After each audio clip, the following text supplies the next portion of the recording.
अचानक कैसे बदल गए पुतिन। भारत को अब तड़पाएगी चीन पर रूस की मेहरबानी। भारत नहीं आएंगे लेकिन चीन जाएंगे। आखिर किस ओर इशारा कर रहा है पुतिन का यह फैसला। तुरंत चीन के लिए पुतिन ने पैक किया अपना बस्ता। भारत को कर रहा साफ इनकार। पुतिन बार बार चीन क्यों जा रहे हैं जबकि भारत आने का नाम तक नहीं ले रहे। G20 मीटिंग के ठीक पहले भारत पर टूट पड़ा मुसीबतों का अंबार। भारत को बदनाम करने की साजिश में चीन ने फेंका अपना आखिरी पासा। आखिर किस डॉक्यूमेंट पर हस्ताक्षर के लिए चीन ने खड़ा कर दिया है नया बवाल। दोस्तों, दुनिया को एक साथ लेकर आगे बढ़ रहा भारत कुछ देशों की आंखों की किरकिरी बन चुका है। ऐसे में भारत के खिलाफ चीन जैसे बड़े बड़े देश साजिशों में मिले हुए हैं। अब चीन तो खुद साजिश में शामिल हो चुका है। ऐसे समय में जब दुनिया भर के राष्ट्र भारतीय G20 अध्यक्षता पर अपनी उम्मीदें लगा रहे हैं, तब यह समझना अनिवार्य है कि भारत अपनी कूटनीति का संचालन कैसे कर रहा है। क्योंकि जितनी चालें भारत को फंसाने के लिए इस G20 में की गई, उतनी कभी नहीं हुई।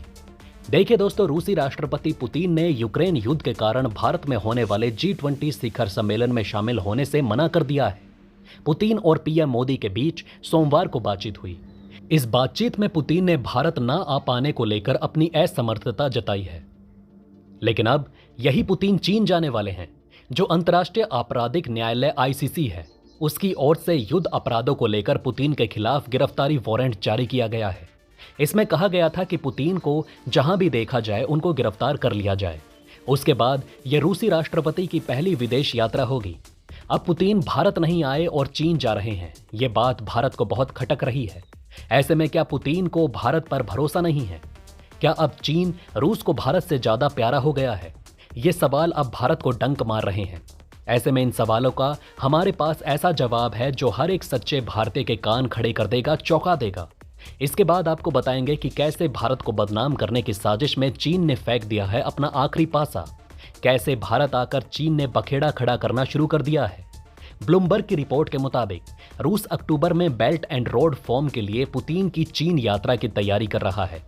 बताया गया कि पुतिन ने इस कार्यक्रम में शामिल होने के लिए चीनी राष्ट्रपति शी जिनपिंग के निमंत्रण को स्वीकार कर लिया और ये अब तक की सबसे बड़ी चौंकाने वाली बात है।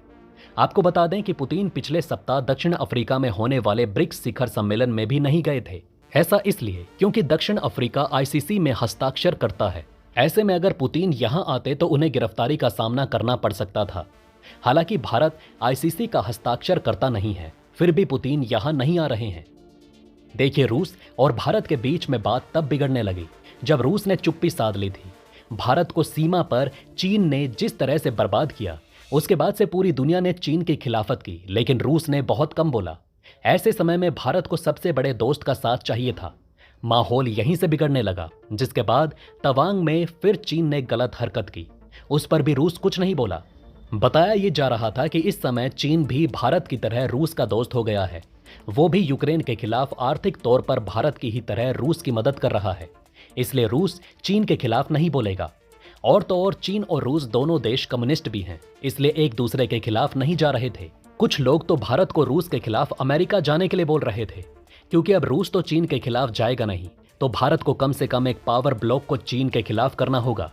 ऐसा रहा तो पूरी तरह से अमेरिका भी भारत के साथ नहीं आएगा।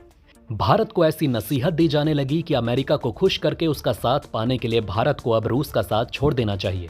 लेकिन अभी तक भारत रूस के साथ खड़ा है, लेकिन रूस की तरफ से दोस्ती बचाने के ऐसे कोई कदम नहीं आ रहे हैं जो भारत के इरादों को मजबूत कर सके। वहीं दूसरी तरफ संकट के समय में भारत ने रूस का पूरा साथ दिया।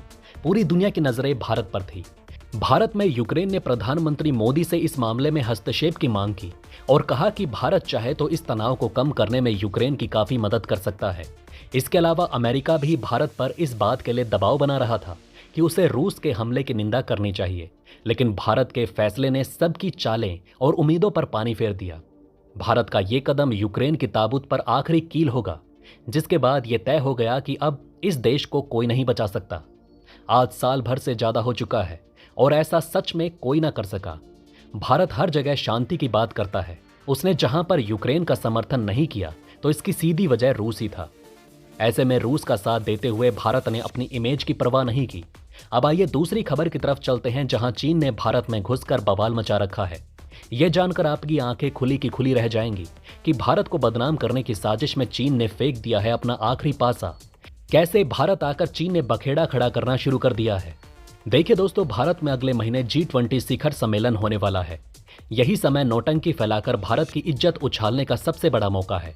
G20 से पहले गुजरात के गांधीनगर में सोमवार को G20 मुख्य विज्ञान सलाहकार ग्लोमेस सम्मेलन हुआ। इसमें आउटकम डॉक्यूमेंट यानी परिणाम दस्तावेज पर रूस और चीन ने हस्ताक्षर करने से इनकार कर दिया। यूक्रेन युद्ध के संदर्भ को शामिल करने को रूस ने खारिज कर दिया है। दस्तावेज में कहा गया कि G20 CSAR यूक्रेन के खिलाफ रूस की आक्रामकता की कड़े शब्दों में आलोचना करता है और यूक्रेन के क्षेत्र में उसकी बिना शर्त वापसी की मांग करता है। ज्यादातर सदस्यों ने यूक्रेन युद्ध की कड़ी निंदा की है और इस बात पर जोर दिया है कि इससे भारी मानवीय पीड़ा हो रही है और वैश्विक अर्थव्यवस्था में मौजूदा कमजोरियां बढ़ रही हैं। विकास बाधित हो रहा है और दुनिया भर में महंगाई बढ़ रही है। सप्लाई चेन भी बाधित हुई। इस सभा में सभी ने यह मानते हुए कहा कि G20 सुरक्षा मुद्दों को हल करने वाला मंच नहीं है, लेकिन हम ये स्वीकार करते हैं कि इससे वैश्विक अर्थव्यवस्था पर महत्वपूर्ण परिणाम हो सकता है।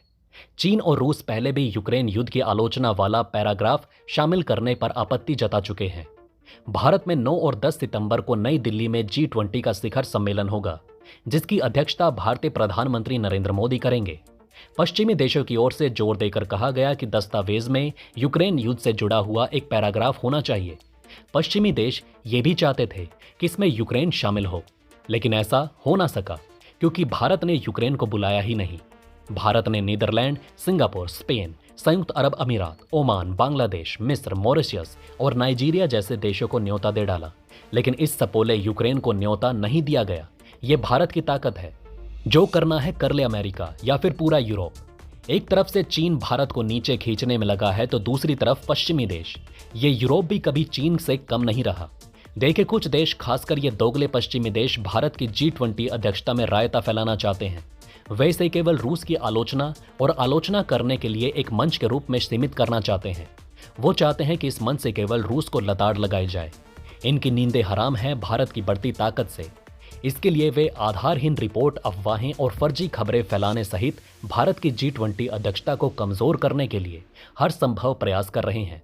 ऐसे में रूस की बेरुखी भारत को बहुत तकलीफ दे रही है।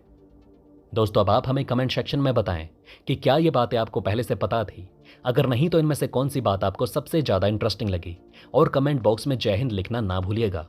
अगर आपको हमारी ये वीडियो अच्छी लगी हो तो प्लीज़ लाइक करें इस वीडियो को, और इसी तरह की और जानकारी पाने के लिए सब्सक्राइब करें हमारे चैनल को। जितना हो सके इस वीडियो को शेयर करना ना भूलें। धन्यवाद।